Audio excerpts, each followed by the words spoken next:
In this video, I'm going to show you how to determine which version of Google Analytics is currently running on your website. The countdown is on to July 1st, 2023, when Universal Analytics will no longer be supported or collecting data. Now, you may not be aware of which one you're on because perhaps an agency or a developer is handling that for you, but here are 3 simple ways to determine which version you currently have on your website. The first option is using a website that can determine what apps and what technology is running in the background of your website.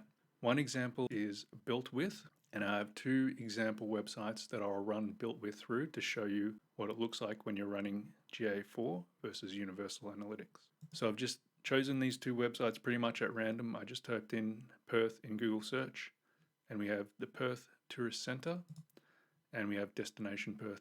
So what we do is copy the URL of the website, or in this case probably your own website, and you go to BuiltWith, which is simply builtwith.com, and you paste your website URL in there and click look up, and pretty quickly it'll give you some results.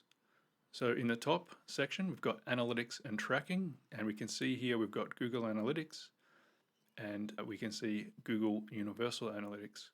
So there is one easy way to determine which version of analytics you're running. So if we have a look at destinationperth.com.au for comparison, now we see under analytics and tracking 2 instances of Google Analytics. The first one is Universal and the second one is GA4. So this tells us that Destination Perth is running both Universal Analytics and GA4 in parallel, and that was a recommended setup back when GA4 was first launched. Now there may be some instances where BuiltWith cannot determine which version of analytics you're running, and in that case the second option is to use Google's Tag Assistant browser extension for Google Chrome. The version you want to find is the Tag Assistant Legacy version. All you need to do is search for Tag Assistant Legacy and you'll get this website, chrome.google.com Tag Assistant. It'll take us to the Chrome Web Store. All we need to do is click on Add to Chrome, Add Extension, and now we can see it's been added to our browser up here.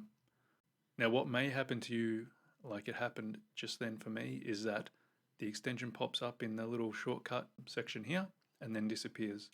The way we can pin it so that we can always see it in that selection there is just click on this extensions icon and look for the little pin next to the legacy, and now it's there for when we need it. Now the way we use this extension is basically going to the website we want to run it on. We click on the extension icon.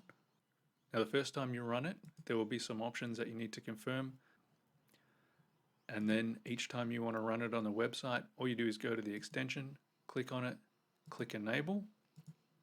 Then you will need to reload the website that you want to run it on. So let's reload this website.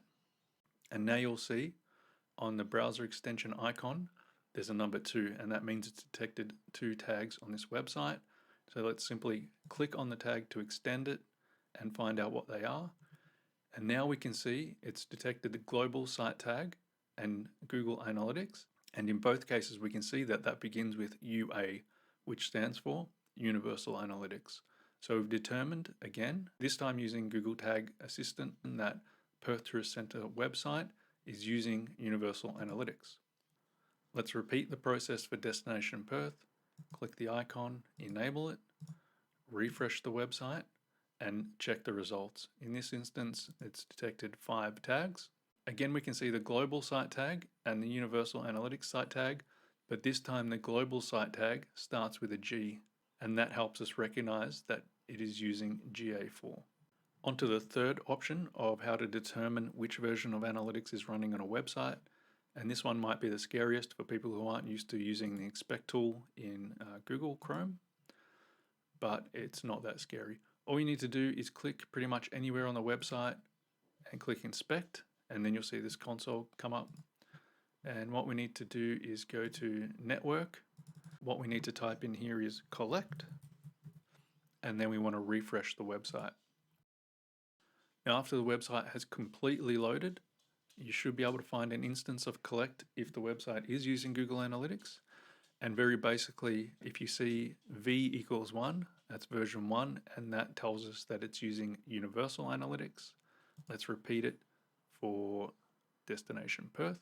So we can right click pretty much anywhere, click inspect, go to network, type in collect, refresh the website, and now we will see, after a moment it loaded there, so we have to wait for the website to completely load, that we can see v=1, version 1, that's Universal Analytics, but we can also see v=2, which is GA4. So that's 3 different ways that we've just confirmed that Perth Tourist Centre needs to start thinking about upgrading to GA4, whereas Destination Perth is ahead of the game and they've already got GA4 installed. I hope you find that helpful. If you have any questions, feel free to ask. Cheers.